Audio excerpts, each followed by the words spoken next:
Hello, it's John Heaton, and today I thought I'd revisit the 1974, early 75 period of John Lennon's, and actually, as is often the case, I'm going through a bit of a phase listening to Lennon, and then other times, other years, I'll be going through a McCartney phase and a Ringo phase, George phase. At the moment, I'm in a bit of a Lennon phase, so I've been listening to a lot of his stuff recently, and just last night I was listening to this, disc 3 mainly, and a bit of disc 4 from the Lennon Anthology, which is a superb compilation which Yoko put out in '98. And what's great about this compilation is it's all unreleased, because the fans already owned the album, so why would they want released stuff? So Yoko did consider putting out a mixture, but in the end, quite rightly, I think, decided to put out just unreleased stuff. And what it does is it gives you early versions in the studio. This particular disc 3, covers the Walton Bridges and rock and roll period. And some of the demos, I might dare to say, are better than the album versions. Although I suppose eventually one goes back to the album to listen to how it finished up. But it's fascinating to hear some of the work in progress and some of the highlights, true highlights. So Nobody Loves You When You're Down and Out, without the strings. Just a really beautiful acoustic guitar number, very sensitively sung by John. Not that it isn't on the finished version, but a really gorgeous version of that. Very interesting take of Whatever Gets Through the Night without Elton on vocals. So you can hear a bit more of Jesse Ed Davis's guitar, and obviously there's no piano, which is interesting. And although Lennon said he wasn't too keen on the song before Elton made his contribution, I still think he's singing it with quite a lot of joie de vivre and gusto. So I like it a lot. Then we've got a superb alternate version of Bebopaloola, with a great guitar solo from Jesse Ed, as it was on the finished album, Rock and Roll, but a really strong alternate version of that. And then probably a superior version of Rip It Up Ready Teddy, because it's longer by a verse. That Lennon cut out a verse for the album version for some reason.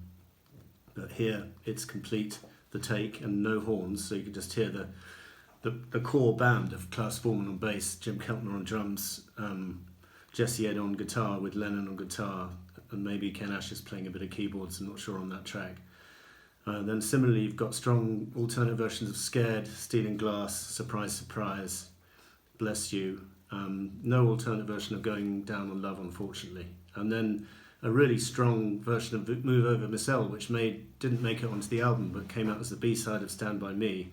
And in the release version, Lennon's voice is a little bit low in the mix, but here it's nice and high, and there's no horns cluttering up the production. It's just a very funky performance from that Walton Bridges band, and could have easily gone on the album. Not quite sure what it would have replaced, but would have liked to have seen it on the album perhaps, but maybe he didn't put it on because seemed never been sure whether this album was aimed at Yoko or not. But even so, the risk of Yoko misconstruing the lyrics probably meant he didn't want to put it on the album, although he did release it as the B-side of Stand By Me, so who knows. Great alternate version of Slipping and Sliding, again without the horns, just hear the core band. Peggy Sue is not much different from the album version. Bring It On Home is, again, without the horns, so stripped down, if you like. There's some amusing dialogue between Phil Spector and John Lennon from the Rock and Roll Sessions in '73, and then a storming take of Be My Baby, the famous Phil Spector production from the '60s. And it didn't make the rock and roll album. It made the unofficial album, along with Angel Baby, but thankfully it's on here, and Angel Baby is now on the Give Me Some Truth recent compilation. So those were the two missing tracks from rock and roll, and now we both have them in pristine condition, which is very pleasing. So that again got me back to listening to Walton Bridges. This is my sheet music to Walton Bridges. Very nice to have this with some nice pictures of John taken around the streets of New York. I think Bob Gruen is the photographer responsible. John in the studio there, and there's a nice shot of the band, the Walton Bridges band, That's Ken Asher in the foreground there, and Jim Cutler at the back on drums. So very nice to have the sheet music, and a lot of these songs are nice to play on the piano, particularly Scared, and Nobody Loves You is also, although it's not a piano song, it's nice. It's got piano on it, but I think of it more of as a guitar song. This is my Italian copy of Walls and Bridges, which I picked up recently in Budapest, with all the goodies inside it, and I'll just show you or remind you what an Italian apple looks like. This is in very good condition, this album. Whoever owned it was looking after it extremely well, because it's pretty near mint. So nice to have that. Always on the lookout for alternate apples, as you know, if you watch my channel.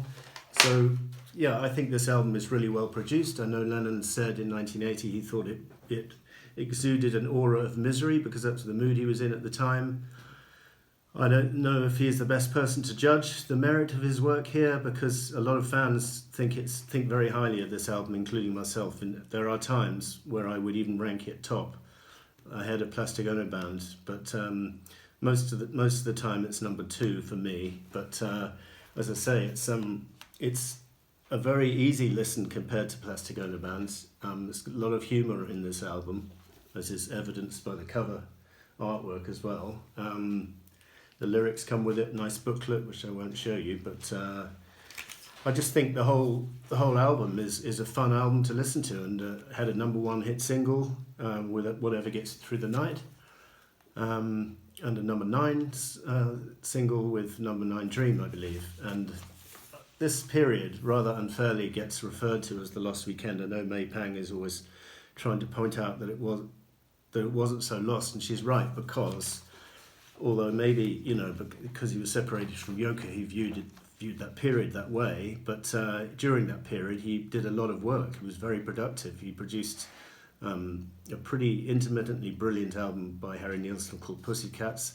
He was involved in Ringo's Goodnight Vienna album, contributing the title track and Only You, which appears on disc 4 of the anthology, so it's rather out of sequence. I think the reason for that is because it was a late edition.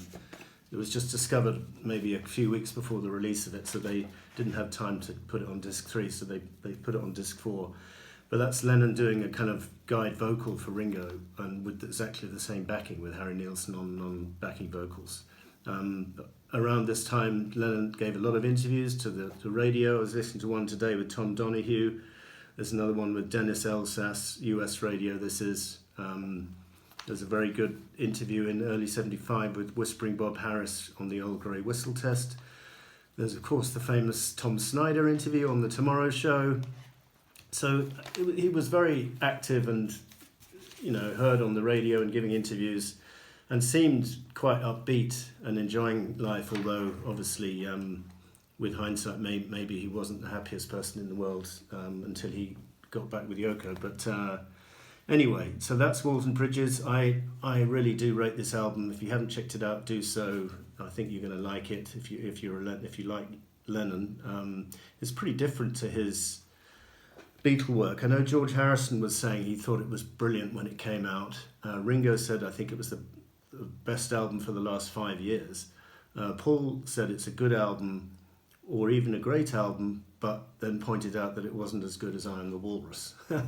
So, which may be true, but does one have to compare everything to the pinnacle of the Beatles? It's a little bit tough if you do that. So that was me revisiting this period 74-5, which I think is an important period, like all periods of John's life, worth examining, worth discussing.